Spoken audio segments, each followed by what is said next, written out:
Hello dear students, welcome back to my channel physics SPC alternating current का एक question. In an AC circuit the instantaneous current is zero when the instantaneous voltage is maximum. In this case the source may be connected to pure inductor, pure capacitor, pure resistor, combination of inductor और capacitor. चलो एक एक करके देख लेते हैं। जैसे अगर हम एक प्योर इंडक्टर ले लें और इससे कोई एसी सोर्स जोड़ दें ऐसे, ठीक है, और करंट की इक्वेशन लेट कर लें, I the function of T is equal to I not sine omega T. तो ये तो voltage the function of T लिखें तो हम जानते हैं इंडक्टर में, अभी हमें पता होना चाहिए कि इंडक्टर में कि जो करंट है उससे जो वोल्टेज होता है वो 90 डिग्री लीड करता है बेटा इंडक्टर में। या उल्टा भी ले सकते हो कि वोल्टेज V से करंट 90 डिग्री लैग करता है। एक ही बात है, जब वोल्टेज आगे होगा 90 डिग्री करंट से तो करंट 90 डिग्री पीछे होगा। तो यहाँ से इसका मतलब लिख सकते हैं V, इंडक्टर की लिखना है तो V lead I by phase 90 degree या π/2 रेडियन कह सकते हो आप। ये होता है बेटा, तो V लीड कर रहा है I से 90 डिग्री फेज में, तो उल्टा भी लिख सकते हो I लैग कर रहा है V से। जब V आगे होगा फेज में तो I पीछे तो होगा 90 डिग्री, एक ही बात है दोनों। तो देखो मैंने इक्वेशन करंट की अगर ये लेट करी तो वोल्टेज की इक्वेशन क्या लिखूंगा, we T the function of inductor लिखें तो आई जीरो एक्सएल लिखते हैं इनटू साइन, इंडक्टर है ना ये, केवल ओनली इंडक्टर, तो we zero I zero XL sign voltage का जो फेज होगा वो करंट के फेज से कितना ज़्यादा है, 90 डिग्री, दैट मीन्स π/2 रेडियन ज़्यादा है। तो आप इसे ऐसे लिख सकते हो I zero XL cos omega T. ये V the function of T आया। अब देखो करंट का फंक्शन आया ये और वोल्टेज का ये। तो देखो करंट का अगर हम ग्राफ बनाएं, साइन साइन ग्राफ है वो, तो साइन जीरो से शुरू होता है ऐसे, और ये यहाँ पे t/2 और यहाँ पे t, तो मैक्सिमम हुआ यहाँ पे करंट t/4 पर और जीरो है यहाँ पर, ठीक है। और वोल्टेज का ग्राफ है कॉस वाला, तो कॉस वाला ग्राफ कुछ तो ऊपर से शुरू होता है, तो अलग से बना देता हूँ। ये तो करंट का ग्राफ हो गया, वोल्टेज का ग्राफ यहाँ से शुरू होगा और ऐसे चलेगा, मतलब t/2 पे यहाँ पे ऐसा होगा, ये t/2 होगा, ये t/4 है ना, तो t/4 पे जीरो हो जाएगा ये, और t बराबर जीरो पर मैक्सिमम है।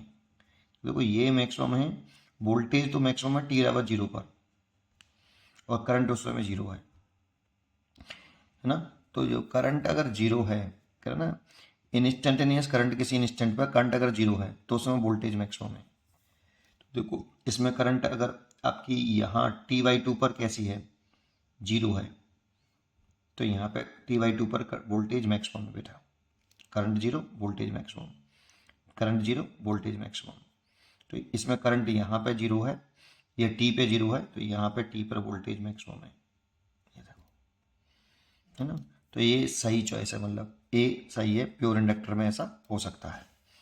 अगर हम दूसरे की तरफ चलें, सेकंड कैपेसिटर की बात कर रहा है, प्योर कैपेसिटर ना लो, ये कैपेसिटर है, ये एसी सोर्स लगा लिया है ना, कैपेसिटर है ये ऐसे, तो इसमें मान लो करंट तो आई बराबर I not sine omega t है, तो वोल्टेज की इक्वेशन लिखें तो V the function of T लिखें, कैपेसिटर है तो इसमें I the function of t और V the function of t में ऐसा फेजर फेजर डायग्राम होता है, मतलब वी जो होता है लैग बिहाइंड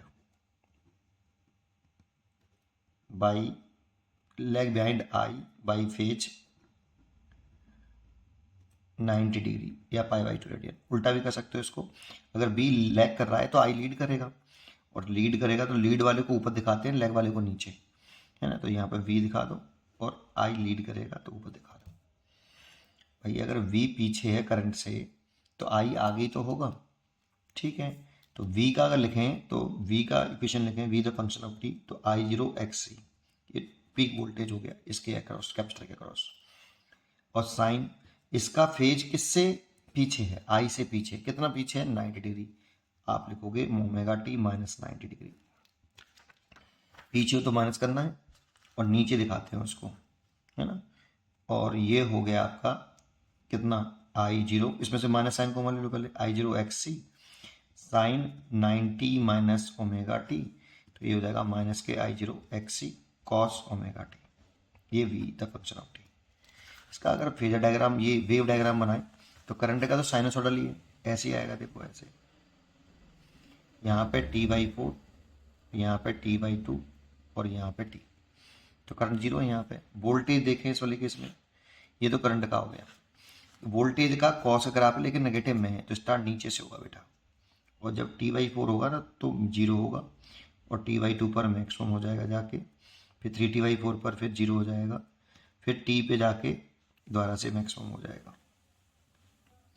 तो देखो जब आपका करंट जीरो है ना तो ये मैक्सिमम है, और जब यहाँ पे करंट जीरो है तो फिर ये मैक्सिमम है, फिर यहाँ पे करंट जीरो है फिर ये मैक्सिमम है, तो इसमें करंट अगर जीरो होगा वहाँ पर वोल्टेज मैक्सिमम होगा। तो ये भी ठीक है, ये इसमें भी सही है ये वाली बात कि करंट अगर जीरो होगा तो वोल्टेज मैक्सिमम होगा।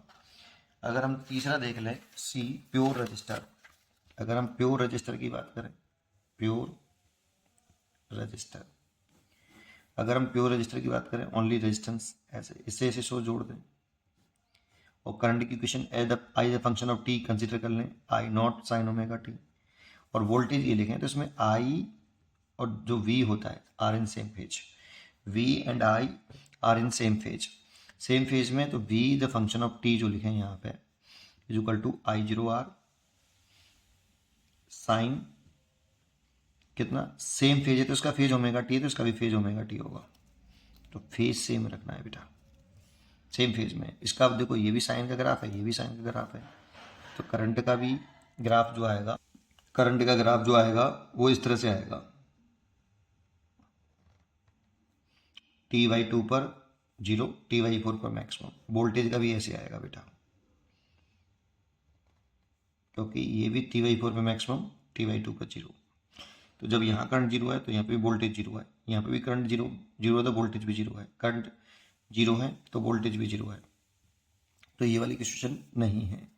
कॉम्बिनेशन की बात करें इंडक्टर और कैपेसिटर की, ये ऐसे लगा लोगे है ना, तो कॉम्बिनेशन की बात करें तो देखो आई ऐसे होगा, आई द फंक्शन ऑफ टी, और V0L ऊपर होगा और V0C नीचे होगा, ऐसे।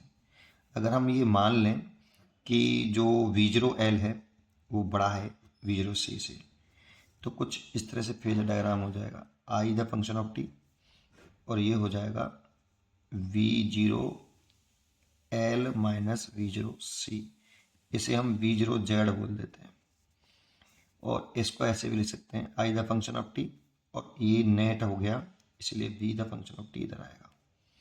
90 डिग्री का फेज है, तो ये तो कहानी यही आ गई, देखो ये वाली इंडक्टर वाली, अगर उसको V0C को मान लोगे तो फिर कैपेसिटर जैसी कहानी आ जाएगी, है ना। तो सेम है, मतलब इसमें भी जो है आपका यही वाला केस होगा, मतलब ये भी सही है डी।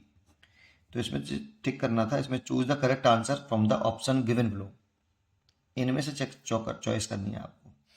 तो इसका ए बी और डी सही है, A B D ओनली। पढ़ते रहिए और खुश रहिए।